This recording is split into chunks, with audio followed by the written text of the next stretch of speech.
Hello students, आप सभी का आज की क्लास में बहुत बहुत स्वागत है। बच्चों, पिछले दिनों आप सभी ने हाउ टू मेक क्वेश्चन में WH इंट्रोगेटिव प्रोनाउन से क्वेश्चन बनाना सीखा और उसी क्रम में हम आज आपको कुछ अन्य इंट्रोगेटिव प्रोनाउन से क्वेश्चन बनाना आपको बताने जा रहा हूं। आप सभी ध्यानपूर्वक सुने और समझने का प्रयास करें। बच्चों, आज की क्लास में whom और whose which प्रोनाउन से संबंधित मैं आपको क्वेश्चन बनाना बताऊंगा। ये ऐसे इंट्रोगेटिव प्रोनाउन हैं, इनके साथ नाउन अवश्य आता है और इनसे आप क्वेश्चन कैसे क्रिएट करेंगे। कोई सेंटेंस लिखा हो और वो असर्टिव सेंटेंस हो, इंट्रोगेटिव सेंटेंस ना हो, तो कैसे आप उसका क्वेश्चन बनाएंगे। आइए शीघ्रता से सीखने का प्रयत्न करें। बच्चों, how to make question, question कैसे बनाएं, मैंने लिखा है। इसके पहले 6 इंट्रोगेटिव प्रोनाउन से मैंने क्वेश्चन बनाना आपको सिखा दिया है। आज मैं आपको बताऊंगा whom का प्रयोग से करके कैसे आप क्वेश्चन बनाएंगे। तो whom का प्रयोग ऑब्जेक्ट मीन्स कर्म के रूप में व्यक्ति की जानकारी के लिए किया जाता है। इसके पहले मैंने who का यूज बताया था कि व्यक्ति की जानकारी के लिए किया जाता है। यहाँ पर whom का प्रयोग ऑब्जेक्ट मीन्स कर्म के रूप में व्यक्ति की जानकारी के लिए किया जाता है। यदि आपको किसी सेंटेंस का क्वेश्चन बनाना हो, प्रश्न बनाना हो, तो whom का प्रयोग ऑब्जेक्ट के रूप में किया जाएगा। जैसे मैंने एग्जांपल से आप समझे, he went to Gwalior with his father। he means वह, went मीन्स गया, to Gwalior means Gwalior, with his father अपने पिता के साथ। तो यहाँ पर whom मीन्स होता है किसके। तो इसका प्रश्न आप बनाएंगे तो आप लिखेंगे whom, लेकिन यहां पर विद लिखा है। तो जब whom आता है तो विद हमें बाहर कर लेना चाहिए क्योंकि ये प्रीपोजिशन है। मैंने इसको ऐसे वाक्यों का ट्रांसलेट प्रत्येक टेंस के WH इंट्रोगेटिव के सेकेंड रूल में बता चुका हूं। तो विद के साथ आपको क्या लगाना है, whom। विद whom अब यहां पर वेंट लिखा है तो यहां पर आपको हेल्पिंग वर्ब लगाना होगा did. With whom did he go to Gwalior, question mark. With whom did he go to Gwalior. With whom means किसके साथ, डिड गो माने गया, ही मीन्स वह, ग्वालियर मीन्स ग्वालियर। वह किसके साथ ग्वालियर गया, तो आंसर आ जाएगा हिज फादर, अपने पिता के साथ ग्वालियर गया। यहां पर whom किसके लिए आया, फादर के लिए आया। इस फादर के लिए ही whom शब्द का यहां पर यूज किया गया है, क्योंकि फादर कहां है, फादर ऑब्जेक्ट के स्थान पर है। यहां पर सेकंड नंबर में the teacher slapped Rekha's brother. Teacher means अध्यापक ने, स्लैप्ड मीन्स थप्पड़ मार दिया, रेखाज ब्रदर मीन्स रेखा के भाई को। यहां पर टीचर सब्जेक्ट है, स्लैप्ड मेन वर्ब है, रेखाज ब्रदर ऑब्जेक्ट है। ऑब्जेक्ट के लिए ही हम whom का प्रयोग करते हैं। तो सबसे पहले हमें क्या लिखना होगा, whom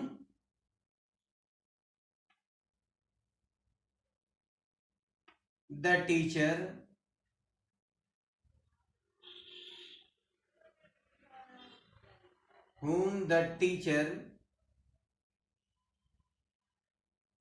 slave, sorry, whom did the teacher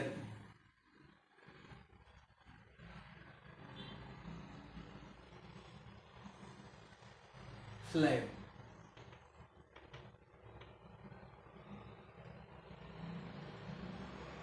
whom did, यहाँ पर स्लेव्ड सेकेंड फॉर्म लिखा है वर्ब की, इसलिए हमने यहाँ पर डिड का यूज किया। तो whom did the teacher slave, teacher ने किसको चाटा मार दिया, तो द टीचर स्लेव्ड रेखाज ब्रदर, रेखा के भाई को। जिसके लिए ये whom आया है, क्वेश्चन बनाते वक्त उस शब्द को हमें नहीं लिखना चाहिए। यहाँ रेखाज ब्रदर है, whom लगाने के पश्चात मैंने क्वेश्चन में इन शब्दों को नहीं लिखा। नेक्स्ट है they earn money for their family. They earn money, वे कमाते हैं धन, फॉर दियर फैमिली, अपने परिवार के लिए।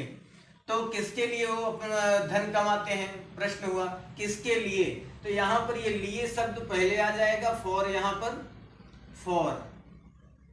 फॉर के पश्चात आपको whom लिखना होगा। whom मीन्स किसके, फॉर whom किसके लिए। अब यहाँ पर अर्न लिखा है, ये प्रेजेंट इंडेफिनिट है, दे के साथ फर्स्ट फॉर्म आई है, इसलिए यहाँ पर हमें लिखना होगा do they. For whom do दे। अब वर्ब की फर्स्ट फॉर्म अर्न मनी, बन गया क्वेश्चन। अब इसको जो है for whom do they earn money, वे किसके लिए रुपए कमाते हैं, तो आंसर आ जाएगा फॉर दियर फैमिली, अपने परिवार के लिए। इसी तरीके से आपको हुज का यूज करना होता है। हुज का प्रयोग सब्जेक्ट कर्ता और ऑब्जेक्ट कर्म के रूप में व्यक्ति की जानकारी के लिए किया जाता है। हुज का प्रयोग सब्जेक्ट और ऑब्जेक्ट दोनों के लिए किया जाता है। आप देखें जैसे Manoj stole Rekha's book, Manoj stole चुरा लिया, रेखाज बुक मीन्स रेखा की पुस्तक, मनोज ने रेखा की बुक चुरा लिया। ध्यान रखें ये ऐसे सेंटेंस हैं, इनके साथ नाउन और प्रीपोजिशन दोनों में से कोई एक आ सकते हैं और दोनों साथ में भी आ सकते हैं। टेंस में आपको मैंने बता दिया कि WH इंट्रोगेटिव सेंटेंस में ऐसे सेंटेंस आपको बताए जा चुके हैं, आप वहां जा करके टेंस पर इनको पढ़ सकते हैं। तो मनोज स्टोल रेखाज बुक, यहां पर हुज बुक, जब कहीं पर किसी से संबंध होता है रिलेटिव प्रोनाउन में हुज का यूज किया जाता है संबंध सूचक सर्वनाम के लिए। तो यहां पर बुक से, रेखा से और बुक से संबंध है, रेखाज बुक रेखा की पुस्तक, तो यहां पर हुज यूज किया जाएगा क्योंकि हुज जो है रिलेटिव प्रोनाउन है और संबंध बताने के लिए हुज का यूज किया जाता है। तो यहां पर लिखा जाएगा हुज बुक, इनके साथ नाउन अवश्य आएगी, हुज बुक। अब यहां पर स्टोल लिखा है, ये वर्ब की सेकंड फॉर्म है, तो जब वर्ब की सेकंड फॉर्म है, पास्ट इंडेफिनिट हुआ, इसकी हेल्पिंग वर्ब है डिड, तो यहां पर आपको लगाना होगा डिड, हुज बुक डिड। फिर आपको लिखना होगा मनोज स्टेल, फर्स्ट फॉर्म हो जाएगी स्टेल, क्वेश्चन मार्क। इसका आंसर हुआ किसकी पुस्तक मनोज ने चुराई या चुराया, मनोज ने किसकी पुस्तक चुराई। नेक्स्ट है mister Saxena's family went to Prayagraj, तो यहां पर आपको लिखना होगा हुज फैमिली, क्योंकि ये संबंध सूचक सर्वनाम है, रिलेटिव प्रोनाउन है, इंट्रोगेटिव में रिलेटिव प्रोनाउन है, ये संबंध को व्यक्त करता है, इसलिए यहां पर हुज फैमिली, किसकी फैमिली, किसका फैमिली, किसकी फैमिली, यहां पर आपको लिखना होगा हुज फैमिली। हुज शब्द यूज किया गया सक्सेनास के लिए, हुज फैमिली, हुज फैमिली। अब यहां पर वेंट है तो यहां पर डिड लगेगा, सेकेंड फॉर्म है, whose family did go to Prayagraj,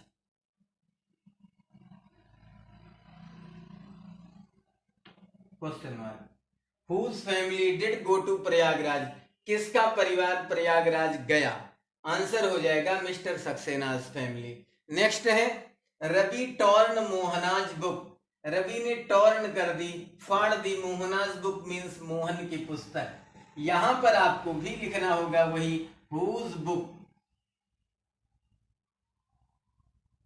क्योंकि बुक से और मोहन से संबंध है, अपॉस्ट्रोफी लगा है, अपॉस्ट्रोफी लगा है, यहां भी अपॉस्ट्रोफी लगा है। जब संबंध सूचक सर्वनाम हो अपॉस्ट्रोफी लगा करके, जैसे मोहनाज बुक, यहां दोनों में संबंध है, यहाँ सक्सेना's फैमिली, फैमिली और सक्सेना में संबंध है, यहाँ रेखाज बुक, रेखा और इसमें संबंध है बुक में, तो इस नाउन के लिए, इस सब्जेक्ट के लिए या इस ऑब्जेक्ट के लिए हमने किसका प्रयोग किया, हुज का। यहाँ सक्सेना सब्जेक्ट के स्थान पर था, हमने कहा कि सब्जेक्ट के लिए भी यूज किया जाएगा और ऑब्जेक्ट के लिए भी, तो यहाँ ऑब्जेक्ट पर, यहाँ सब्जेक्ट पर, यहाँ ऑब्जेक्ट पर, ध्यान रखें। तो whose book did Ravi torn, sorry tear आएगा first form, whose book did Ravi tear. तो बच्चों इस तरीके से हम क्वेश्चन बनाते हैं।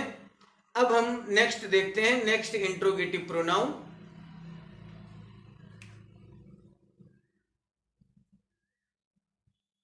तो बच्चों विच का प्रयोग आप देखें, विच का प्रयोग सब्जेक्ट, विच का प्रयोग सब्जेक्ट मीन्स कर्ता और ऑब्जेक्ट कर्म के रूप में वस्तु की जानकारी के लिए किया जाता है। किसकी जानकारी के लिए किया जाता है? वस्तु की जानकारी के लिए किया जाता है।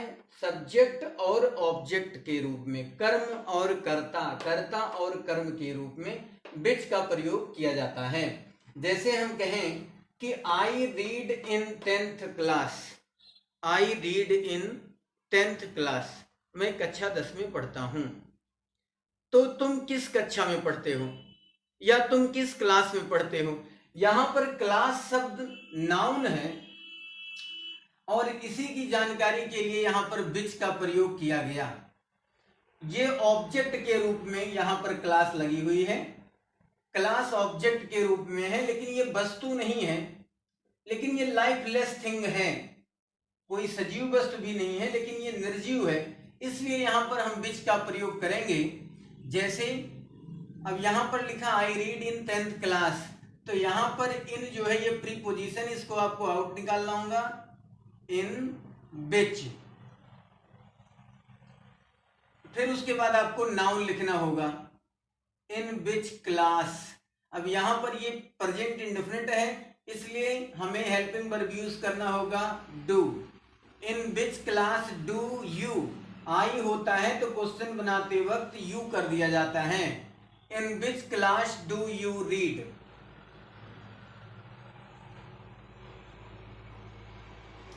आप तुम कौन सी कक्षा में पढ़ते हो? तो इसका आंसर हो जाएगा I read in 10th class. जब किसी सेंटेंस का आपको क्वेश्चन बनाना हो, यदि उस सेंटेंस में आई हो तो क्वेश्चन बनाते वक्त आपको आई को यू में चेंज कर देना चाहिए। टेंस का विशेष ध्यान रखना चाहिए, टेंस के अनुसार ही हेल्पिंग वर्ब लगानी चाहिए। और यहाँ पर ऐसे सेंटेंस आप कई बार पढ़ चुके हैं और जानते भी होंगे, कुछ लोग आपसे प्रश्न भी करते हैं, तो इसको समझने में आपको कोई प्रॉब्लम नहीं होगी।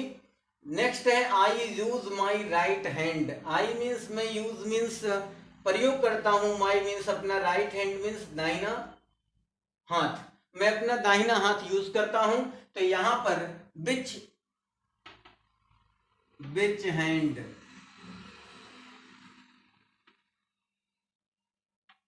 डू यू यूज, इस तरीके से बनाएंगे, विच हैंड डू यू यूज, तुम कौन सा हाथ यूज करते हो? तो आंसर आएगा राइट हैंड। नेक्स्ट है mister Rana lives an old house. तो mister Rana lives at an old house, mister Rana एक पुराने घर में रहते हैं। तो कौन से घर में रहते हैं? तो यहां पर हो जाएगा in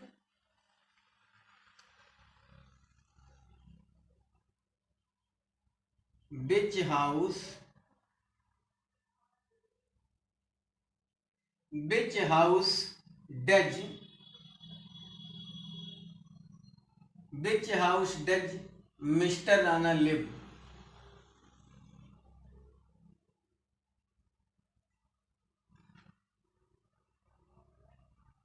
live question mark, which house कौन से मकान में, डज लिव मीन्स रहते हैं, mister Rana means mister Rana, mister Rana कौन से मकान में रहते हैं? तो आंसर आ जाएगा एट एन ओल्ड हाउस, एक पुराने मकान में रहते हैं।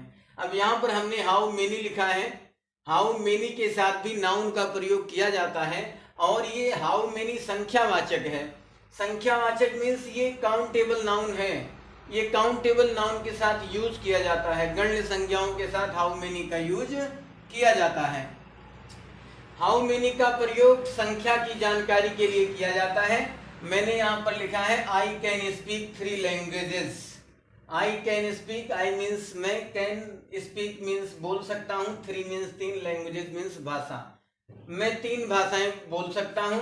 तो यहां पर हाउ मेनी लैंग्वेजेस लिखा जाएगा, हाउ मेनी लैंग्वेजेस,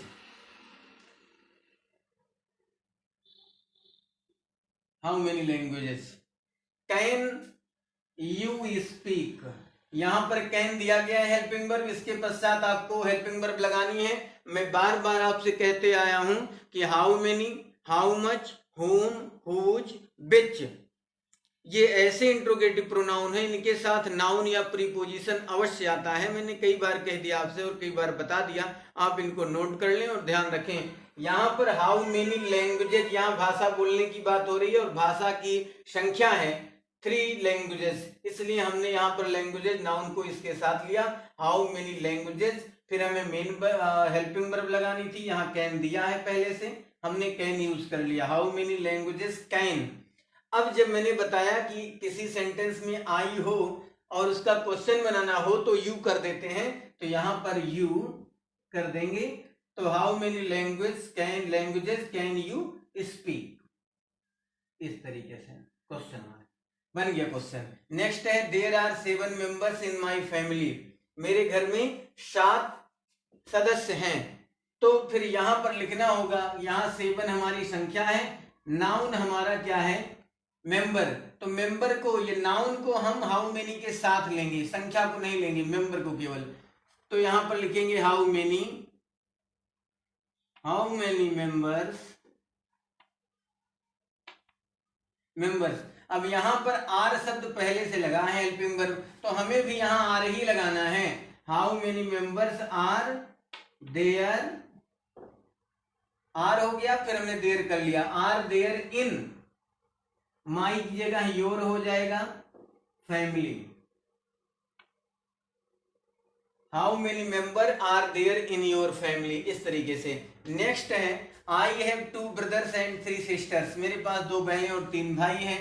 तो यहाँ पर 2 यहाँ पर संख्या होगी, उसके पश्चात जो लगा है ब्रदर एंड सिस्टर्स, यहाँ पर सिस्टर, ये दोनों जो है क्या है, नाउन है। तो हमें दोनों लिखना होगा, how many brother and sisters,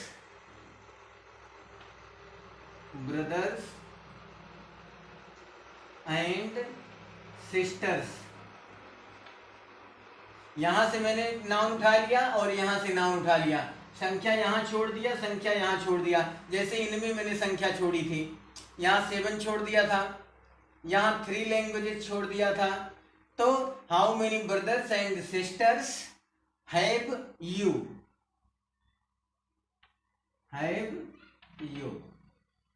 तो यहां पर हैव यू हो गया, ये मेन वर्ब हो गई। तो how many brothers and sister have you, तो there are, I have 2 brothers and 3 sisters. इस तरीके से आपको क्वेश्चन बनाने हैं। नेक्स्ट आइए देखते हैं।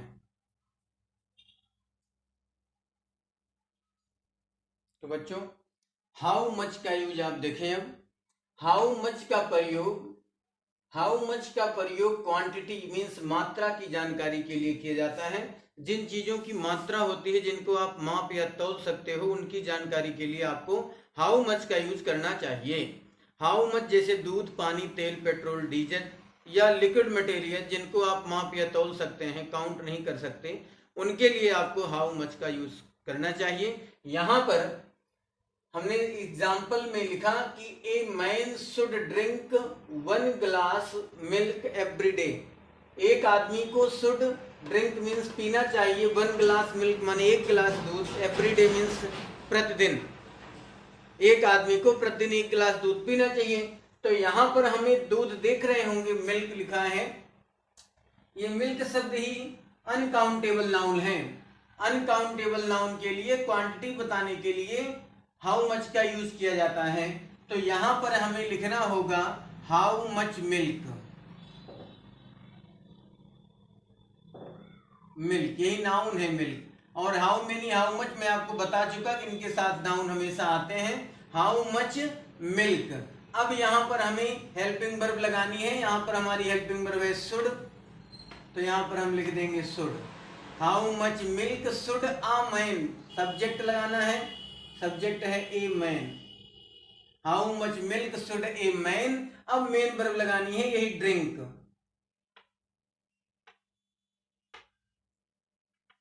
ड्रिंक। अब 1 गिलास नहीं लिखना है, इसके लिए ही हम हाउ मच लगाए हैं, 1 गिलास मिल्क के लिए। तो यहां पर हमें एवरीडे लिख देना होगा क्वेश्चन मार्क। तो how much milk should a man drink every day, एक आदमी को कितना दूध रोज पीना चाहिए, ये हो गया। नेक्स्ट है I can drink 2 litre water at a time, मैं पी सकता हूं 2 litre means 2 litre water means पानी या जल, एट अ टाइम माने एक बार में मैं 2 लीटर पानी पी सकता हूं। इसमें जो है क्या है कि लीटर वाटर शब्द लिक्विड है, ये अनकाउंटेबल नाउन है, ये क्वांटिटी बताता है, ये मात्रा सूचक है, इसलिए यहां पर हाउ मच वाटर लिखना होगा, how much water, how much water. अब यहां पर कैन हेल्प,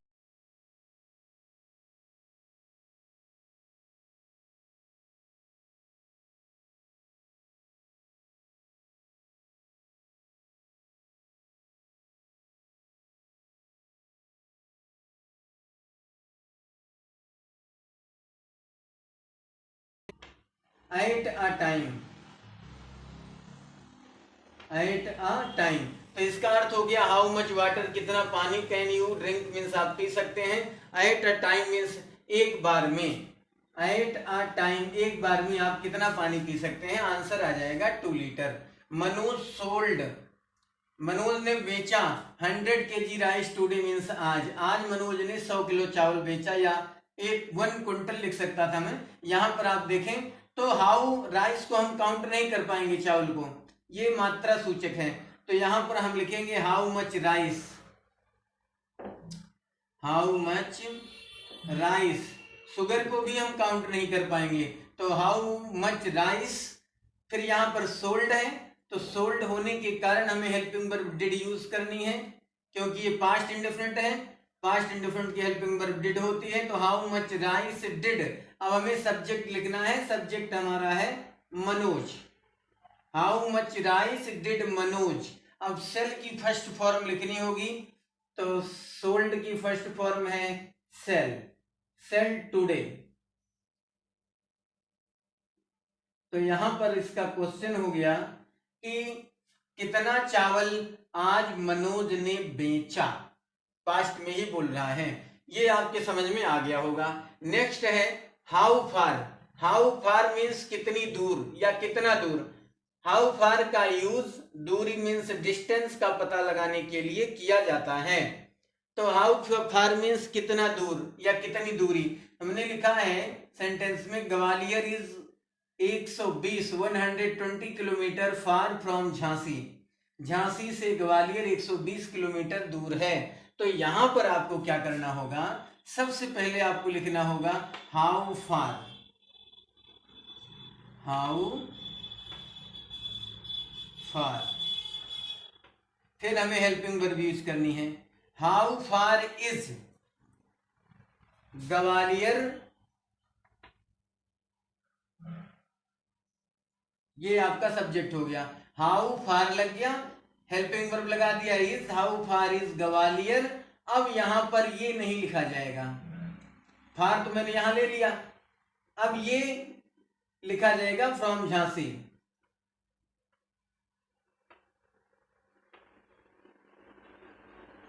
फ्रॉम झांसी हो गया। हाउ फार मीन्स कितनी दूर, इज माने है ग्वालियर मीन्स ग्वालियर, फ्रॉम माने से झांसी में से, झांसी मीन्स झांसी से, ग्वालियर झांसी से कितनी दूरी पर है।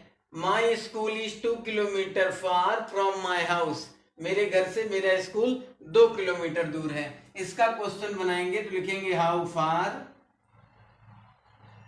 Is, how far is. अब यहां पर माई स्कूल लिखा है, तो मैंने बता दिया, कई बार आपको बताया कि अगर आई आता है तो यू, माई आता है तो यू या योर, तो यहां पर माई आया है तो ये पॉसेसिव प्रोनाउन है, और माई का पॉसेसिव होता है यू या योर, सॉरी माई का उल्टा जब हम यू करेंगे तो यू का पॉसेसिव होता है योर, संबंध सूचक सर्वनाम या pronoun. How far your, how far your school, how far is your school from your house, from my की जगह है योर हाउस, क्वेश्चन मार्क। यहां पर हो गया कितना दूर है आपका school from your house means आपके घर से, आपके घर से आपका स्कूल कितना दूर है। नेक्स्ट है माई रेजिडेंस मीन्स मेरा निवास, इज मीन्स है 500 मीटर, फ्रॉम हियर मीन्स यहाँ से, मेरा निवास यहाँ से 500 मीटर दूर है। तो यहाँ पर आप कैसे लिखेंगे, यहाँ पर फार शब्द आना चाहिए था, मीटर फार फ्रॉम हियर। तो यहां पर आपको लिखना होगा हाउ फार इज, यहां माई है तो माई का योर हो जाएगा, your residence from here, from here. तो बच्चों इस तरीके से आपको क्वेश्चन बनाने चाहिए। यदि आंसर दिया हो, सेंटेंस दिया हो और उसके क्वेश्चन बनाने हो तो इस तरीके से अभी तक आपने जितना पढ़ा, आशा करता हूं कि बेहतर ढंग से आपके समझ में आसानी से आ गया होगा। ये चौथी वीडियो है, पार्ट 4 है ये। इसके पहले 3 पार्ट हम आपको बता चुके हैं, पढ़ा चुके हैं। आप जाकर के हमारे चैनल पर और ऐसे ही क्वेश्चन वाले वीडियोस को देख सकते हैं, समझ सकते हैं और सीख सकते हैं। तो बच्चों आज के वीडियो में बस इतना ही। जो कोई हमारी इस वीडियो को आप में से देख रहा हो और यदि आप मेरे चैनल पर नए हों, मेरा वीडियो आपको पसंद आ रहा हो तो आप मेरे चैनल को सब्सक्राइब कर दें, बेल आइकन को भी प्रेस कर दें, वीडियो को लाइक कर दें और शेयर भी कर दें, बहुत कृपा होगी। आज की वीडियो में बस इतना ही, शेष नेक्स्ट वीडियो में मिलेंगे। तब तक के लिए thank you, thanks for watching.